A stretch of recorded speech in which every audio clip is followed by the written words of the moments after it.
Hello everyone, welcome back to my channel. Please don't be jealous, daddy का next episode लेकर आई हूँ। Please channel को subscribe करना, लाइक करना एंड कमेंट करके बताना ये एफएफ कैसा लग रहा है आप सबको। तो पिछले एपिसोड में हमने देखा था जहाँ पर जियांग फैमिली को बहुत बुरी तरीके से बेइज्जत किया गया था। ऑब्वियसली इसमें उनका ही गलती था। जियांग चंग ने युआन के साथ बहुत ही बुरा किया। मतलब कोई इंसान कितना ही खराब क्यों ना हो, वो किसी बच्चे पर जुल्म थोड़ी कर सकता है। बट जियांग फैमिली इस काम में बहुत ही आगे है, बहुत ही पहले से वो ये काम करते आ रहे हैं। तो शायद इसीलिए उन्हें इन सारी चीज़ों में कोई फ़र्क नहीं पड़ता और ना ही उन्हें इन सारी चीज़ों में गलत दिखता है कुछ। बट इस बार जियांग फैमिली ने उन्होंने गलत पंगा ले लिया है, बहुत गलत। तो अब हम आगे देखते हैं जहाँ पर जियांग फैमिली पार्टी से चले गए थे। पार्टी एक बार फिर से शुरू हुआ था। तो यहाँ से सीन शिफ्ट होके हमें लैंस को दिखाया जाता है। मतलब तीनों लैंस, विंग, युआन, वो सब एक साथ थे। लैन कुरैन जो बहुत ही ज़्यादा गुस्से में थे, उन्होंने वांग जी को गुस्से में चिल्लाते हुए कहा, तुम बेवकूफ़ लड़के, तुमने उन्हें जाने कैसे दे दिया? हाँ। वांग जी जो शांत था, शिचान, वो भी थोड़ा सा नाखुश था। उसने कहा, वांग जी, उन्हें जाने देना सही नहीं था। वांग जी जो युआन के हाथ को देख रहा था, जो उसके हाथों के ऊपर था, युआन का वो छोटा सा बहुत नरम सा हाथ जो फूल गया था, मतलब उसका कलाई ना फूल गया था। इतने ज़बरदस्त तरीके से पकड़ा था जियांग चंग ने। युआन जो चुपचाप सबकी बातों को सुन रहा था। तभी लैन कुरैन ने कहा, युआन, तुम डरे तो नहीं थे ना? हाँ, क्या उन्होंने तुम्हें डराया? युआन ने अपने ग्रैंडपा को देखा और बहुत ही कैजुअली कहा, नहीं ग्रैंडपा, युआन इतना आसानी से नहीं डरता। युआन किसी से भी नहीं डरता। युआन का एक्सप्रेशन बहुत ही शांत था, जिसे देखकर सारे लोग थोड़ा सा शांत हुए। युआन ने फिर कहा, मैं बिल्कुल भी नहीं डरा था, वो तो बस मेरे हाथों में थोड़ा दर्द हो रहा था, इसलिए मेरे आंखों में आंसू आ गए थे, वरना मुझे बिल्कुल भी उन लोगों से डर नहीं लगा। ये सुनकर वांग जी ने एक गहरा सा ब्रेथ लिया और कहा, गुड बॉय, तुम बहुत ज़्यादा ब्रेव हो युआन, और मैं जानता हूँ कि तुम नहीं डरोगे इन सारी छोटी मोटी चीज़ों से। युआन ने बस मुस्कुरा दिया। विंग जो चुप था, वांग जी ने गहरा सा ब्रेथ लिया और फिर विंग की तरफ देखा और सबके सामने विंग से माफ़ी मांगा। वांग जी ने कहा, wing, I am really sorry. Wing जो समझ नहीं पा रहा था कि उससे क्यों माफ़ी मांगा जा रहा है। वांग जी फिर विंग के सामने आके बैठ गया और कहा, I am really sorry wing, मेरी वजह से ये सब हुआ, बट ट्रस्ट मी, मैंने ये नहीं सोचा था कि जियांग चंग ऐसा कुछ करेगा। मेरा कुछ अलग प्लान था, लेकिन जियांग्स ने सब कुछ बर्बाद कर दिया। यह सुनकर लैन कुरैन ने ज़्यादा कुछ कहा नहीं, बस उन्हें बहुत गुस्सा आ रहा था। जियांग फैमिली को ऐसे ही छोड़ने पर उन्हें बहुत गुस्सा आ रहा था। वांग जी ने अपने अंकल, ब्रदर, विंग और युआन को देखा और फिर कहा, डोंट वरी अंकल, उन्हें ऐसे ही नहीं छोड़ूंगा मैं। और वैसे भी उन्होंने अपने लिए गड्ढा और ज़्यादा गहरा खोद दिया है। कल सुबह का हेडलाइन जियांग फैमिली के लिए बहुत ज़्यादा भयानक होने वाला है। वांग जी की बात को सुनकर लैन कुरैन और लैन शिचान एक दूसरे की तरफ देखते हैं। उन्हें समझ आ गया था, इसलिए उन्होंने बस अपना सर हाँ में हिलाया था। वहाँ से हमें थोड़ी देर बाद का दिखाया जाता है जहाँ पर युआन हंस रहा था। वो अपने बहुत पुराने ग्रैंडपा को पाकर बहुत ही ज़्यादा खुश था। मतलब विंग के जापान से जो बॉस आने वाले थे, मतलब उसके जापान वाले बॉस, सातो ग्रुप के मालिक मिस्टर कांतो सातो, वो आए थे।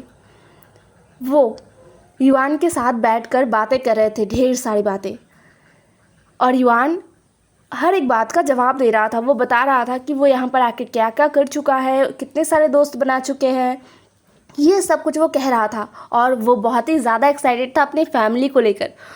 वो मिस्टर सातो को अपने ग्रैंडपा, अपने अंकल, अपने फादर, सबसे वो मिलवा रहा था।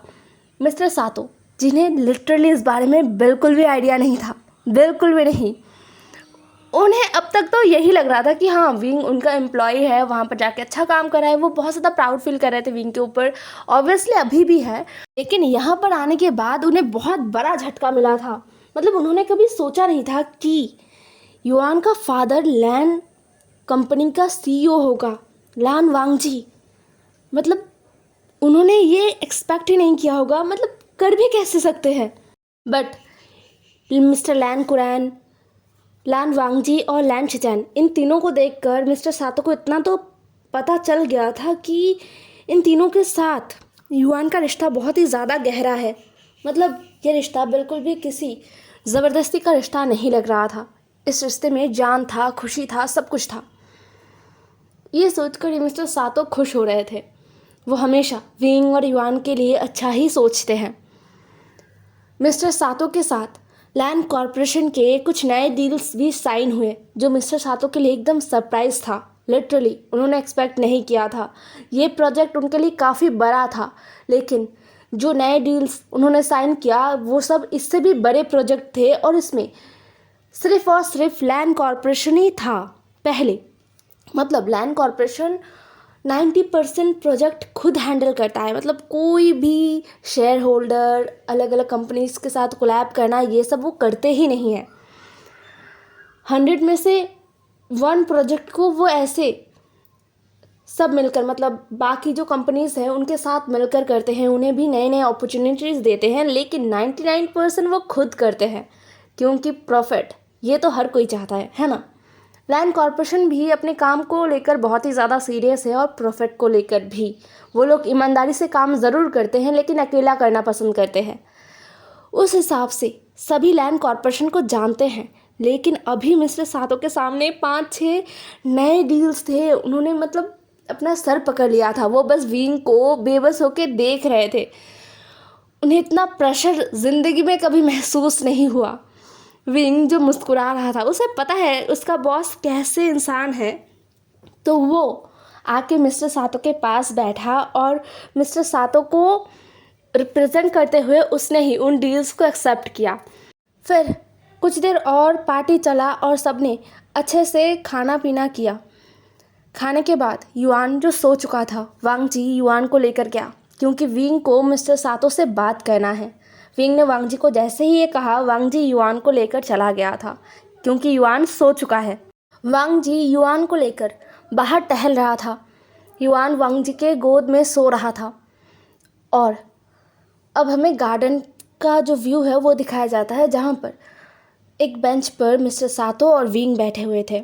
विंग जो पहले तो नर्वस था, उसे महसूस हो रहा था कि वो अपने गार्जियन से बात कर रहा है। मिस्टर सातो के अंदर कहीं ना कहीं विंग को ना वो वाला गार्जियन दिख रहा था, मतलब एकदम पेरेंट्स की तरह। और विंग को ऐसा लग रहा था कि वो उन बच्चों की तरह है जो अपने पेरेंट्स को बिना बताए शादी कर चुका है, तो अब उसे एक्सप्लेन करना होगा। उसे सच में ऐसा फील हो रहा था। ऐसा फील होते ही उसने बस मुस्कुराया और फिर धीरे से मिस्टर सातो से कहना शुरू किया। मिस्टर सातो जो विंग के बारे में बहुत कुछ जानते थे, हालांकि सब कुछ नहीं, लेकिन काफ़ी कुछ जानते थे, तो इसीलिए विंग को लगा कि उसे वांगजी के बारे में मिस्टर सातो से कहना चाहिए। उसने वो सब कुछ कहा जो उसे महसूस होता है वांगजी के बारे में। उसके अडॉप्टेड फैमिली के बारे में भी बताया, हालांकि सब कुछ नहीं, लेकिन उतना बताया जहाँ पर वांगजी से विंग मिला था। मतलब कैसे उसके अडॉप्टेड फैमिली के लोगों ने उसे धोखा दिया, कैसे बिना किसी गलती के उसे घर से निकाल दिया, और जो उसने किया नहीं उसका इल्ज़ाम उस पर लगा दिया। ये सब कुछ सुनने के बाद मिस्टर सातो ने बस विंग की तरफ देखा और उन्होंने कहा, विंग, मैं तुम्हारे बारे में कुछ कुछ जानता तो था, तुमने खुद ही बताया था, और अब तुमने और भी बताया। सच बताता हूँ, तुम हर बार मुझे हैरान कर देते हो, मुझे ये सोचने पर मजबूर कर देते हो कि तुम अब तक ज़िंदा कैसे हो, इतना सब कुछ झेलने के बावजूद। तुम्हारी जगह कोई भी होता तो वो अब तक इस मेंटल प्रेशर को सहन नहीं कर पाता विंग, लेकिन मैं तुम्हारे लिए खुश हूँ कि अब जाके तुम्हें वो खुशियाँ मिल रहा है। एंड मेरा भरोसा करो विंग, तुम अब से हमेशा खुश रहोगे। विंग ने अपना सिर हाँ में हिलाया। फिर मिस्टर सातो के साथ विंग ने और भी बातें किया, और बातें करने के बाद मिस्टर सातो को शुयांग अपने साथ लेकर चले गए। मतलब शुयांग को पूरा जिम्मेदारी दिया गया था मिस्टर सातो को देखभाल करने का। वो कहाँ पर रहेंगे, किस जगह पर रहेंगे, कहाँ कहाँ जाएंगे, हर जगह शुयांग जाने वाला है। ये बहुत ही स्पेशल ट्रीटमेंट उन्हें मिल रहा था, जो मिस्टर सातो को अच्छी तरीके से पता है कि ये मतलब उन्होंने जितना एक्सपेक्ट किया था उससे 10 गुना ज़्यादा है। लान वांगजी का पर्सनल सेक्रेटरी है शुयांग। वो किसी के भी ऑर्डर को फॉलो नहीं करता है। यहाँ तक कि बाकी जो 2 लैंस है ना, उनके ऑर्डर्स को भी वो फॉलो नहीं करता है। वो अगर किसी को सर्व कर रहा है तो ये बहुत बड़ी बात है, बहुत बड़ी बात है। शुयांग मिस्टर सातो को लेकर चले गए थे। शुयांग के जाने के बाद विंग वांगजी के पास आया, जो अकेला खड़ा था। वो अपने फ़ोन में कुछ देख रहा था। विंग ने कहा, युआन कहाँ पर है? वांगजी विंग की तरफ मुड़ता है और कहता है, अंकल लेकर चले गए। विंग ने मुस्कुराया और कहा, चलो घर चले, मैं बहुत थक गया हूँ। वांगजी ने अपना सर हाँ में हिलाया और फिर उसने एक हाथ से विंग को पकड़ लिया और विंग को लेकर वो कार में बैठ गया। ड्राइवर कार को स्टार्ट कर चुके थे। वांगजी आज ड्राइव नहीं करने वाला है, वो कुछ काम कर रहा था। कार में बैठकर भी वो अपने फ़ोन पर ही घुसा था, लेकिन उसका एक हाथ विंग के कंधे पर था। वो विंग के कंधे को धीरे धीरे मसाज कर रहा था। एक हाथ से उसने विंग के सर को अपने कंधे पर रख दिया था और मतलब वो ना पूरा टेक केयर कर रहा था विंग का, और दूसरे हाथ से अपने फ़ोन में लगा हुआ था। विंग जिसने अपनी आंखों को बंद कर लिया था। हाँ, उसने एक झलक देखा है वांगजी क्या कर रहा है, उसके बाद उसने अपनी आंखों को बंद कर लिया था। उसे अभी सब कुछ देखकर अपना मज़ा किरकिरा नहीं करना है। उसे सच में कल का इंतज़ार है। आज उसके बच्चे के साथ जियांग चंग ने जो किया है, उसके बाद सच में उसे कल का इंतज़ार है। यहाँ से सीन शिफ्ट होके हमें सुबह का दिखाया जाता है। सुबह सुबह जियांग फैमिली का हर एक मेंबर डाइनिंग रूम में इकट्ठा था। मतलब जियांग चंग, मैडम यू और जियांग फैमिया, वो तीनों। जियांग चंग जो नींद में था वो आके चेयर पर बैठा। उसका दिमाग बहुत ही ख़राब है। कल पूरी रात उसे नींद नहीं आया। वो चिल्लाता रहा, चीखता रहा। अंत में रात ख़त्म होने के बाद शायद उसे थोड़ा सा नींद आया था, लेकिन वो भी ज़्यादा देर के लिए नहीं रहा। तो वो बस उठ गया बिस्तर से और फ्रेश होके नीचे आ गया। अभी सुबह के 8 बज रहे थे। मैडम यू जो थोड़ी सी परेशान थी, थोड़ी नहीं बहुत ज़्यादा परेशान थी, उन्होंने कभी भी अपने बच्चों पर हाथ नहीं उठाया है। अपने दोनों बच्चों को उन्होंने बहुत प्यार से पाला है। आज तक चाहे कुछ भी हो जाए, उन्होंने कभी भी अपने बच्चों को डांटा नहीं, उन पर हाथ नहीं उठाया। और कल उन्होंने अपने बेटे पर हाथ उठाया है। उसके बाद से जियांग चंग उनसे बात ही नहीं कर रहा था। और यहाँ पर आके, घर पे आके जियांग चंग ने बहुत ज़्यादा तोड़ फोड़ किया था। बहुत रात तक भी उसके कमरे से तोड़ फोड़ का आवाज़ सुनाई दे रहा था। इसलिए मैडम यू अभी जियांग चंग का मूड देख रहे थे। उन्हें लगा कि उनका बेटा अभी शांत है, इसलिए उन्होंने जियांग चंग के सामने उसका फेवरेट ब्रेकफास्ट रखा और कहा, अचिंग ये देखो मैंने तुम्हारे लिए क्या बनाया है। जियांग चंग ने बस ब्रेकफास्ट को देखा और चुपचाप वो खाना शुरू करता है। तभी जियांग फैमिया ऑफिस जाने के लिए रेडी होकर नीचे आए और आके अपने चेयर पर बैठे। उन्हें भी ब्रेकफास्ट सर्व किया गया। उन्होंने पास में पड़े न्यूज़पेपर को उठाया और उसे खोला। जैसे ही उन्होंने न्यूज़पेपर को खोला और फ्रंट पेज पर अपना नज़र ढाला, वैसे ही फ्रंट पेज पर उनका नज़र अटक गया। सच में उन्हें अपनी आंखों पर भरोसा नहीं हो रहा था। 2-3 बार अपनी आंखों को झपका कर उन्होंने फिर से देखा, नहीं, वो कुछ भी गलत नहीं देख रहे हैं।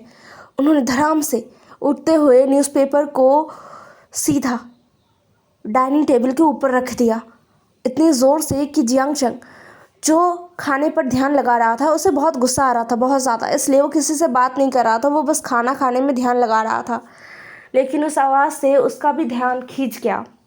वो अपने डैड की तरफ देखता है और ना चाहते हुए भी कहता है, क्या हुआ है डैड? जियांग फैमिया जो बस न्यूज़पेपर को देखे जा रहे थे। मैडम यू भी कहती है, क्या हुआ फैमिया, सब ठीक है ना? तुम इतना हाइपर क्यों हो रहे हो? ये कहते हुए मैडम यू आगे आई। उन्होंने आते हुए जियांग फैमिया को कहा, फैंगमिया। जियांग फैमिया ने चिल्लाकर कहा, सब तुम दोनों की वजह से हुआ। ये कहते हुए जियांग फैमिया ने ऑरेंज जूस का पूरा जो जार है उसको ही धक्के मारकर नीचे गिरा दिया, जिससे वो जार एकदम चकनाचूर हो गया। मैडम यू जो चिल्ला उठती है, वो कहती है फैंग मिया क्या हुआ है, पागल हो गया हो क्या? जियांग फैंग ने कहा मैं पागल होऊंगा? हाँ, मैं एकदम ठीक हूँ। तुम दोनों पागलों ने देखो क्या किया है, उसका भुगतान अब हमें करना होगा। ये कहते हुए उन्होंने न्यूज़पेपर को जियांग चंग के मुंह पर फेंक दिया। जियांग चंग जिसे समझ आ गया कि कुछ तो बुरा हुआ है, कुछ बड़ा। ये सोचकर उसने न्यूज़पेपर को उठाया और देखने लगा। फ्रंट पेज पर बड़ा सा पिक्चर था जियांग चंग का और युआन का।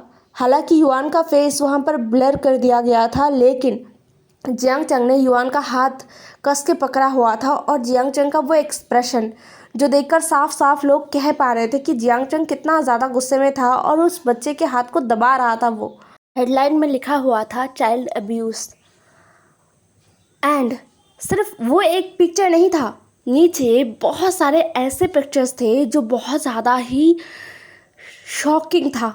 मतलब वो कल के नहीं थे, ये तो बड़ा सा था, वो कल का था।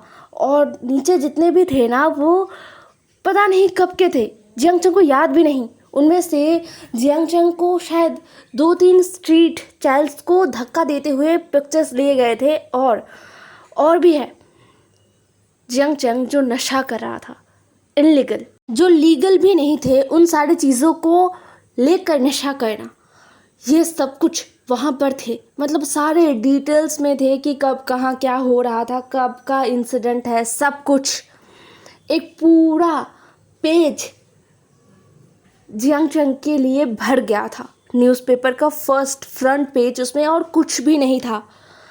जियांग चंग का पूरा शरीर कांप रहा था। वहाँ पर यह भी लिखा गया था कि चाइल्ड ब्यूरो से जियांग चंग को कड़ी से कड़ी सज़ा के लिए मांग किया है और उन्होंने केस भी किया है। जियांग चंग जो चुपचाप बस अपनी चेयर पर बैठा हुआ था, उसे कुछ समझ नहीं आ रहा था कि कुछ वक्त के अंदर क्या हो गया। मतलब ये सब क्यों हो रहा है, ये सब तो होना नहीं चाहिए था, है ना? तो फिर ये सब क्यों हो रहा है? जियांग चंग को समझ नहीं आ रहा था। वो अपना सर पकड़ के बैठ गया। दूसरी तरफ मैडम यू जो अब पेपर को पढ़ती है और वो एकदम हक्की बक्की रह जाती है। फिर उन्होंने अपने हस्बैंड की तरफ देखा और कहा फैंग मिया ऐसा कुछ नहीं है, अचिंग वो तो एक बहुत ही अच्छा बच्चा है, वो ऐसा कुछ भी नहीं कर सकता, उसने ऐसा कुछ नहीं किया, ये सब एक प्रोपेगेंडा है, ये सब एक साजिश है हमारे खिलाफ, मेरे बच्चे को बदनाम करने के लिए, और कुछ नहीं। जियांग फैमिया ने कुछ नहीं कहा, उन्होंने बस गुस्से से अपनी वाइफ को घूरा। उतनी देर में उनके घर का डोरबेल बज उठा। सर्वेंट जो चुपचाप खड़े थे वो अब जाते हैं और दरवाज़ा खोलते हैं। दरवाजे के बाहर एक इंसान था जो कुरियर देने के लिए आया था। मतलब उस इंसान के हाथ में कुछ पेपर्स थे, चिट्ठी टाइप का, जिन्हें सर्वेंट्स ने ले लिया। वो सब लीगल नोटिस थे।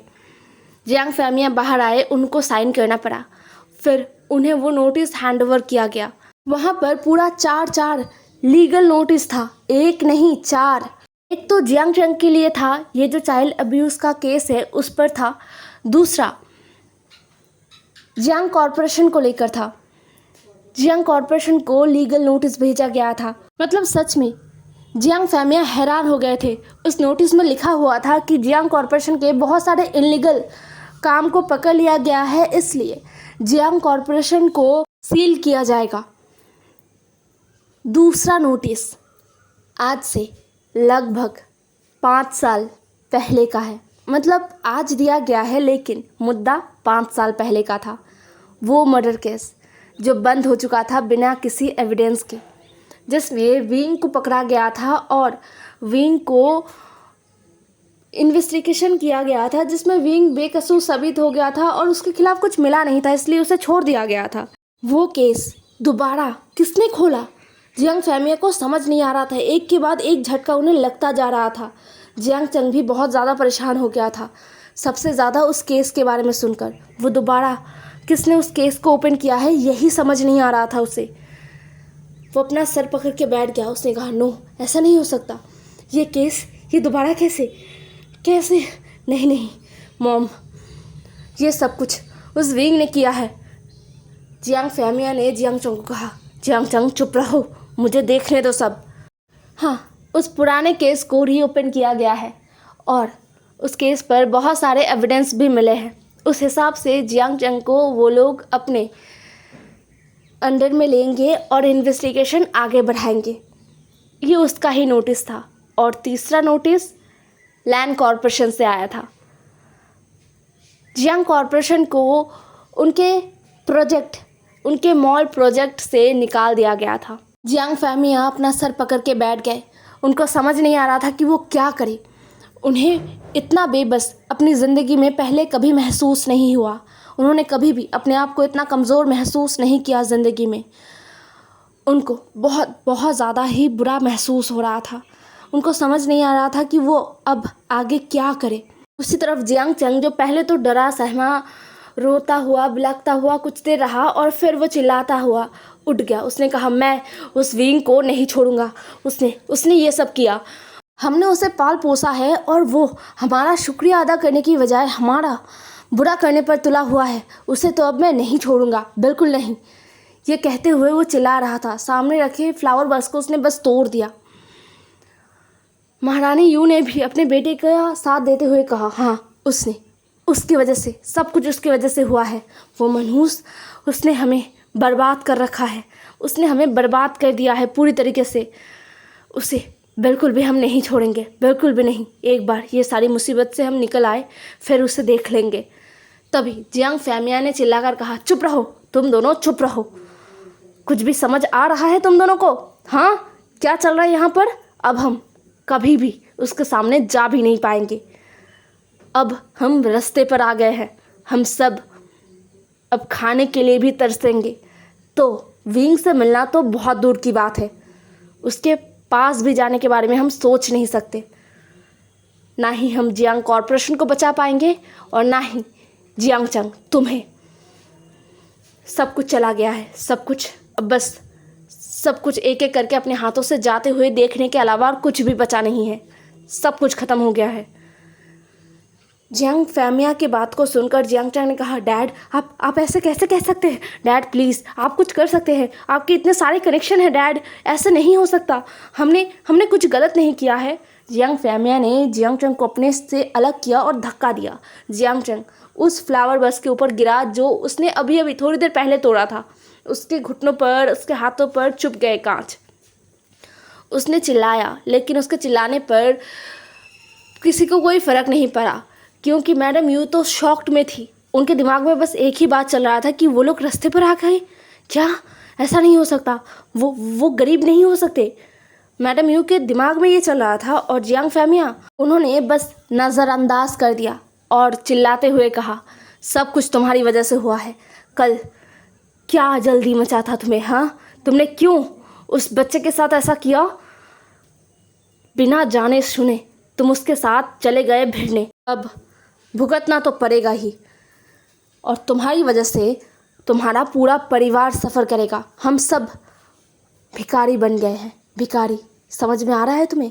ये जो लग्जूरियस लाइफ तुम जीते आ रहे हो, क्लब जाते हो, नशे करते हो, ये सब कुछ अब तुम अपने सपने में कर जा, ठीक है? ये कहते हुए जियांग फैमिया अपने स्टडी रूम के अंदर चले गए थे। और महारानी यू, वो तो अपना सर पकड़ के बैठ गए थे। जियांग चंग, जिसे समझ नहीं आ रहा था कि वो क्या करे, उसे पागल पागल महसूस हो रहा था। उसका दिमाग फटा जा रहा था गुस्से से। दूसरी तरफ विंग, जो इस पूरे न्यूज़पेपर को, मतलब न्यूज़पेपर में जो छपा हुआ था ना, उसको वो गौर से लगभग 5 बार पढ़ चुका है। और फिर उसने न्यूज़पेपर को रखा और युआन को उठाने के लिए गया। युआन का हाथ अभी ठीक है। ऑइंटमेंट की वजह से उसके हाथ में स्वेलिंग कम हो गया है, दर्द भी एकदम ही कम हो गया है। फिर भी विंग ने बहुत ही जेंटली युआन के हाथ को बहुत ही अच्छे से केयर किया। युआन को फ्रेश करवाने के बाद वो सब एक साथ ब्रेकफास्ट करते हैं, पूरा लैन फैमिली, जहाँ पर लैन शिचैन, लैन कुरैन, वांग जी, युआन, विंग सब थे। हे एवरीवन, आज का एपिसोड यहीं पर ख़त्म होता है। नेक्स्ट एपिसोड में मिलते हैं। ज़रूर बताना आज का एपिसोड कैसा लगा आप सबको। Bye bye.